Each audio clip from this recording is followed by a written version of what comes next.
결국은 이제 그 조기 대선에 장이 열렸기 때문에 박진 원장님 말대로 네. 대선 후보들을 상대로 그런 물음을 던져야 됐다고 생각을 하는 것이고 보니까 오늘 이제 정말로 대선이 이제 다가왔구나. 벚꽃이 피고 이제 장미를 향해서 가는구나. 이런 느낌이 들었던 게 하나둘 이제 출마 선언을 하는 거죠. 아, 그렇죠. 네, 장소를 보니까 되게 의미가 깊은 데들이 많던데. 저도 이제 그 정의 생각. 캠프에서 이제 대선 출마나 뭐 출마 선언문, 네. 장소 이런 거 구하는 거 막 같이 아이디어 회의하는데 머리 깨져요 진짜. 그러니까. 근데 결국에는 하다 보면 국회가 제일 나아요. 뭐 이런 거고. 예전에 박근혜 대통령이 2012년도에 출마했을 때는 영등포 그 타임스퀘어 그쪽에서 했었던 것 같아요. 그렇군요. 네. 거기가 또 뭐 상징적인 장면 네. 곳이라고 해가지고 했는데 뭐 박정희 생가에서 하는 사람, 이순신 장군 동상에서 하는 사람, 국회에서 하는 사람, 영도다리에서 영도다리야. 아니지. 아픈 기억을. 그리고 뭐 오세훈 시장 같은 건 아직 정하지 않은 것 같은데 뭐 약자와의 네, 뭐 동행에서 센터에서 한다고. 하는 장면 그러는데 국회에서 하는 게 제일 맞는 것 같아요. 거기가 이제 민의의 정당이기도 하고 또 거기서 국민들의 뜻과 의지를 잘 받들겠다는 모아서? 상징적인 곳이기도 하고 그러니까 실무자들만 머리 아프다. 근데 결국에는 돌고 돌아 국회가 제일 낫다. 아니 보니까 한동훈 전 대표는 국회 앞 계단에서 한다는 거죠. 그러니까 12.3 비상계엄 당시 국회로 계엄 때. 갔던 아. 나의 판단이 틀리지 않았으면 입증하겠다고 하면서 국회에서 한다는 거고 유정복 인천시장 보니까 그 인천 중구에 있는 자유공원 메가더 동상. 웃겨요 진짜. 동상정치 끝내야 됩니다. 아니 그러니까 논리는 이거잖아요. 우리가 인천 상륙자천처럼 열세를 우위로 바꾸는 선언을 하겠다. 아. 도전을 하겠다. 이런 거고 그 이순신 그 동상 앞에서 했던 광화문에 안철수 의원 같은 경우에도 12척의 배를 가지고 그 일본을 얘기했죠. 무찔렀다. 그 얘기했죠. 그러니까 결국은 내가 이번 판을 뒤집겠다. 이러는 거 아니겠습니까 지금? 예. 네, 김현정 나와가지고 방금 전에 안철수가 저 인터뷰하고 갔대. 네. 그래서 이순신 장군 앞에서 하는데 뭔 얘기할 것 같니? 그래서 100%다. 신에게는 12척의 배가 있습니다. 이런 절박한 심정으로 대선에 출마하겠습니다. 뻔하다니까요. 12책에 주식은 있는가 몰라. 손가락 12개 안 해요 혹시 그분? 원내 의원 12명도 없을 것 같은데 지지하신 분들이. 아니 결국 뭐 이제 12척의 배를 제가 정확히 얘기했는지 모르겠지만 어쨌든 간에 그 앞에서 한다는 것 자체가 네. 그런 메타포가 있는 거 아니겠습니까 이게. 아니 또뭐 네. 그런 절실함, 음. 사명감 갖고 하겠다는 걸 또 뭐라고 할 리는 뭐 없지만 네. 안철수 선언은 결국에는 또 여기다가 안땡땡 검지에다가 대변인 뭐 까맣더라고요. 예? 네. 그거 해가지고 또 구설수 올랐잖아요. 그러니까 첫 스타트가 좀 그래. 아니 우리 박진희 원장님은 좀 약간 브레인이시니까 저 안철수 제일 싫어요. 아니 안철수 말고 네. 본인이 만약에 본인이 나가든 예를 네. 대선에 나가든 누구를 대선에 출마를 시키든 간에 네네. 출마지를 정한다고 한다면 어디서 데뷔를 시키겠습니까? 저는 대중들 속에 있는 게 좋다고 봐요. 그래요? 네. 아까 뭐 민의의 전당 국회도 좋은데 문제는 이제 대한민국 국회가 국민들로부터 신뢰를 받지 못하고 있기 때문에 저는 한국 사회를 이끌었던 산업 저는 SK 하이닉스나 저도. 삼성전자 반도체 공장에 미래 가서 먹거리 AI 몇만 명의 관련해서. 노동자들과 네. 함께 네. 같이 그 속에서 맞아. 일하면서 네. 같이 그 구내식당에서 점심 먹는 그런 모습 연출해서 증권거래소 어때요? 주가 올리겠다. 안 돼, 안 근데- 돼. 경제 그건 큰일 나. 살리겠다. 못 올리면 네, 큰일 나나? 그게 네. 딱 갔는데 그날 아침에 10시에 이제 주식이 떨어지면 퇴근해서 어떡하나? 떨어지면 큰일 난다. 떨어지면은 너 때문에 떨어졌다 그러냐?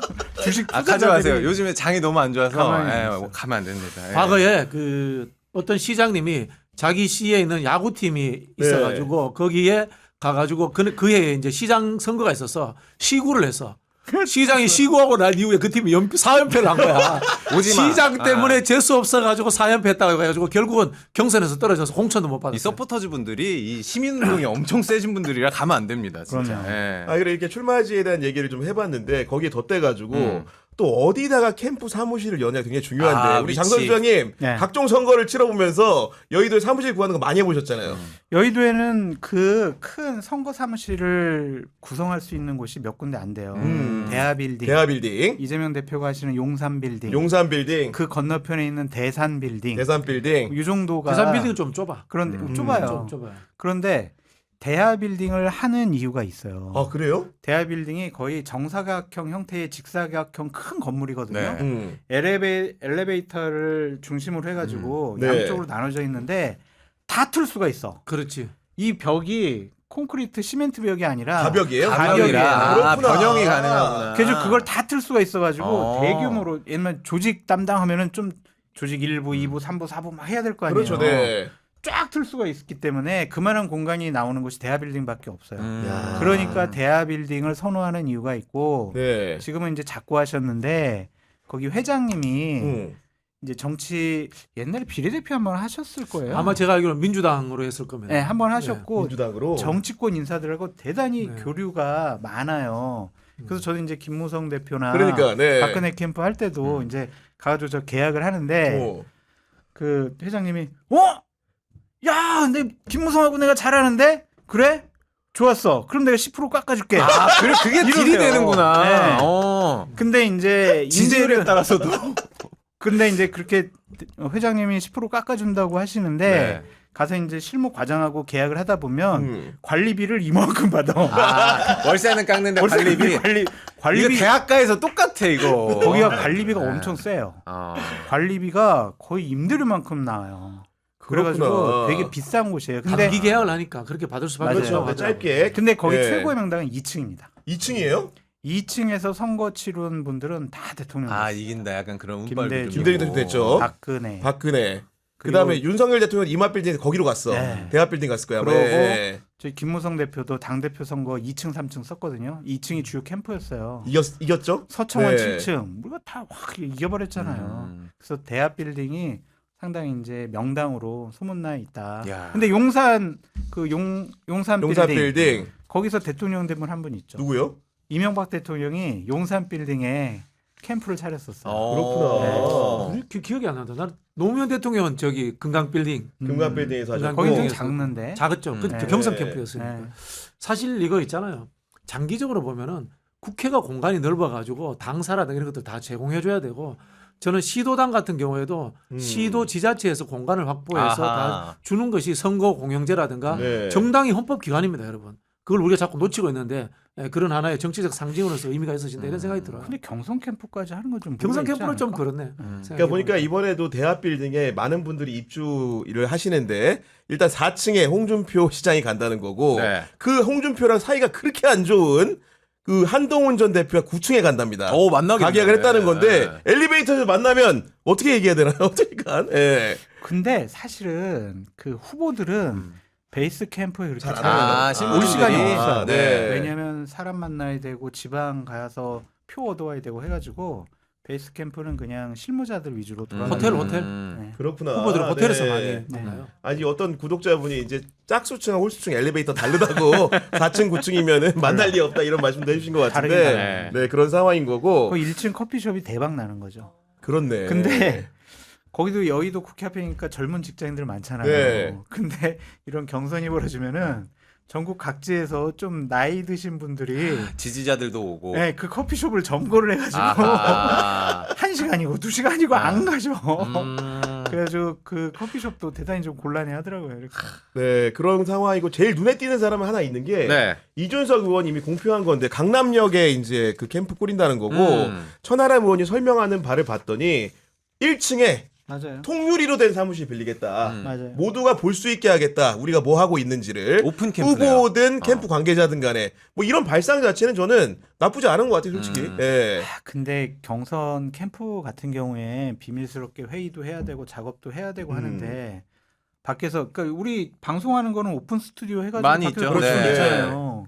근데 막 모여가지고 회의하고 뭐 작업하는 거를 밖에서 통유리에서 이렇게 보면은 그게 일이 되겠어요. 이것도 그냥 하나의 이미지. 쇼잉이죠. 그렇죠. 쇼잉. 예, 상징적인 또 의미로. 아니 그리고 상징이라고까지 해주면 너무 좀 과하니까 쇼잉 정도. 쇼잉 정도. 아니 네. 모르긴 모르지만 저 그럼 굉장히 싫어합니다. 여의도에 있는 예를 들어서 4층, 9층 사무실보다 강남역 통유리 1층이면 임대료가 아 비싸죠. 제가 봤을 더 때 비싸요. 유동인구 많기 때문에 많이 비쌀 것 아. 같거든요. 네. 많이 비싼데 사실은 좀 핵심적으로 일하는 분들은 딴 데서 일하는 것 같아요. 아 사무실에서. 그래요? 네. 어디 일하죠?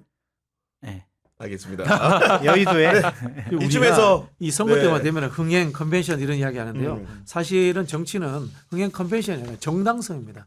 될 만한 사람이 되는 것, 잘하는 사람이 되도록 하는 그런 수기하고 토론하는 과정을 겪어야 되는데 우리 언론도 자꾸 있지 않습니까? 가십거리만 맞아요. 찾아서 네. 하는데 사실 토론하고 이런 것들도요. 우리 하면 재밌잖아요. 맞아요. 재미 붙이면 재밌습니다. 그래서 유권자들이나 시청자들도 네. 그런 거 보는 재미로 이번에 좀 대선 경선을 봐주시면 그러니까요. 좋겠다 예. 부탁드리고 싶어요. 근데 사실 이번 대선 경선이나 본선 같은 경우엔 결론이 이미 나 있지 않을까 좀 그런 생각이 들어요. 흥행이 좀 안 될 것 같다라는 특히 걱정 민주당 같은 있으시죠? 경우에는 뭐 이재명 대표가 될 확률이 99% 이상이고 네. 현재 분위기를 보면은 구도를 보면 이재명 대표가 대통령 될 가능성이 51%가 넘죠. 그렇죠?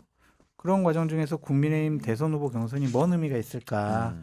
그리고 당원 50, 국민의힘 지지층 50 이렇게 해서 결국에는 당내 투표를 경선. 하면 후보분들. 예. 김문수나 홍준표가 되겠지. 그러면 그분들이 나가면은 뭐 이재명 대표 상대로 해서 이길 수 있을까? 네. 그런 생각이 좀 들어요. 그래서 국민의힘 경선이 뭐 의미가 있을까? 아니 여기서 하나 살짝 보태면은 지금 국민의힘 경선 과정에서 선관위가 그 마지막 본경선을 2명만 남겨서 하겠다 이런 얘기가 맞아요. 나오고 네. 있던데 네. 한동훈 안 되게 하려고 그러는 거예요. 그 왜 그렇게까지 해야 되는 거예요? 한동훈 안 되게 하려고 봐봐요. 경선관리위원회 네. 위원장과 그 위원들 봐보세요. 반 한동훈이 6명이야. 전체 몇 명이죠? 선관위요? 12명인가? 12명 중에 네. 절반이. 네. 그러니까 네. 근데 위원장 같은 경우에는 최고 결정권이 있는 거잖아요. 그렇죠, 네. 분위기를 그렇게 몰고 네. 그렇게 따라갈 수밖에 없는 거고.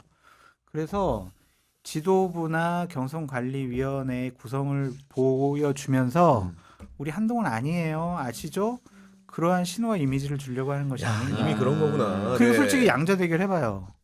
당원과 국민 지지층이잖아요. 국민의힘 그렇죠. 지지층. 네. 그러면은 한동훈 대표 당신 때문에 지금 대통령 뺏겼고 파면당했고 지금 이재명 대표가 대통령 되면 이 국민의힘 풍비박산 나는데 그 원흉이 너 아니야. 당원들은 이렇게 생각하는 사람들이 많거든. 그럼 한동안 안 되게 하려고 룰 세팅 그렇게 하는 거죠. 야. 소장님 그 룰 세팅은 절대 바뀌지 않을 것이다. 뭐 지금 뭐 오픈 오늘 프라이머리 보도 나오고 났잖아요. 이미 안 그거는 한다고. 확정이고 국민 경선 본경선은 나오고 확정이야. 얘기는 예. 나왔는데. 본경선 50대 50은 50대. 확정이 된 거고 네. 그거는 전당대회를 통해서 바꿔야 되는데 아하.